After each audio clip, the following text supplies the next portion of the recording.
പ്രിയപ്പെട്ടവരെ, നാടോടി കാഴ്ചകളിലേക്ക് നിങ്ങളെ വീണ്ടും സ്വാഗതം ചെയ്യുന്നു. നാരായണൻ കുട്ടമത്ത്. ഇത്തവണ സ്കാൻഡിനേവിയൻ യാത്രയിൽ നോർവേയിൽ വെച്ച് അപ്രതീക്ഷിതമായ ഒരു അസുലഭ ഭാഗ്യം ഞങ്ങൾക്ക് ലഭിക്കുകയുണ്ടായി. അതെന്താണെന്ന് ഈ വീഡിയോയുടെ അവസാനം കാണാം.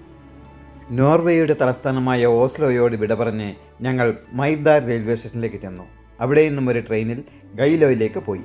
ഗൈലോയിൽ നിന്നും മറ്റൊരു ട്രെയിനിൽ ഫ്ലാം തുറമുഖത്തെത്തി. പ്രകൃതി മനോഹരമായ സ്ഥലങ്ങളിലൂടെയാണ് ഈ ട്രെയിനുകൾ കടന്നു പോകുന്നത്. ഈ യാത്രയ്ക്കിടയിൽ കാണുന്ന കയോഫോസൻ വെള്ളച്ചാട്ടമാണിത്.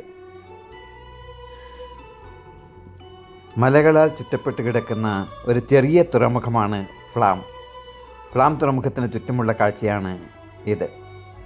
ഇവിടെ നിന്നും ഗുഡ്ബാനൻ എന്ന സ്ഥലത്തേക്ക് ഇനിയൊരു ബോട്ട് യാത്രയാണ്. നേരോ ഫിയോഡ്, ഓർലാൻഡ് ഫിയോഡ് എന്നീ ഫിയോഡുകളിലൂടെയാണ് ഈ ബോട്ട് കടന്നു പോകുന്നത്. കടലിൽ നിന്നും മലകൾക്കിടയിലൂടെ ഉൾനാടുകളിലേക്ക് നീണ്ടുകിടക്കുന്ന ജലാശയത്തെയാണ് ഫിയോഡ് എന്ന് പറയുന്നത്. ചുറ്റും ഉയർന്നു നിൽക്കുന്ന വർണ്ണപ്പകിട്ടാർന്ന മലകളും വെള്ളച്ചാട്ടങ്ങളും കണ്ടുകൊണ്ട് ഫിയോഡിലൂടെയുള്ള ഈ ബോട്ട് യാത്ര മറക്കാനാവാത്ത ഒരനുഭവമാണ്.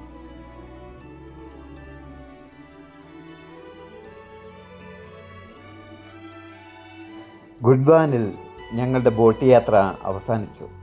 ശാലീന സുന്ദരമായ ഒരു ഗ്രാമമാണ് ഗുഡ്ബാൻ. മനുഷ്യരുടെ കൈകൾ കളങ്കമാക്കാത്ത പ്രകൃതി ഒരു കൊച്ചു കുഞ്ഞിനെ പോലെ ഞങ്ങളെ നോക്കി പുഞ്ചിരിച്ചു. ഗുഡ്ബാനിൽ നിന്നും ബസ്സിൽ ഞങ്ങൾ നോർവേയിലെ മറ്റൊരു സ്ഥലമായ ഹെംസ്ദാലിലേക്ക് പോയി.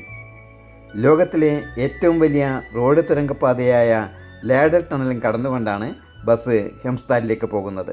24.5 കിലോമീറ്ററാണ് ലാഡൽ തുരങ്കപ്പാതയുടെ നീളം. ആ തുരങ്കപ്പാതയിൽ വെച്ചെടുത്ത ഫോട്ടോയാണിത്. ബസ്സിൻ്റെ ക്യാപ്റ്റനാണ് ഈ തുരങ്കപ്പാതയിൽ എൻ്റെ കൂടെ നിൽക്കുന്നത്. ഹെംസ്ദാലിൽ ഞങ്ങൾ താമസിച്ച ഫയറി റിസോർട്ടാണിത്.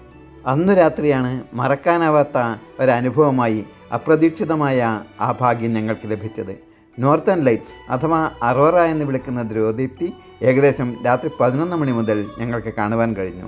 ധ്രുവങ്ങളോട് അടുപ്പിച്ച പ്രദേശങ്ങളിൽ ഒക്ടോബറിനും മാർച്ചിനുമിടയ്ക്ക് പാതിരാത്രിയോടടുപ്പിച്ച് ചില ദിവസങ്ങളിൽ ആകാശത്ത് കാണുന്ന വർണ്ണവിസ്മയമാണ് ധ്രുവദീപ്തി.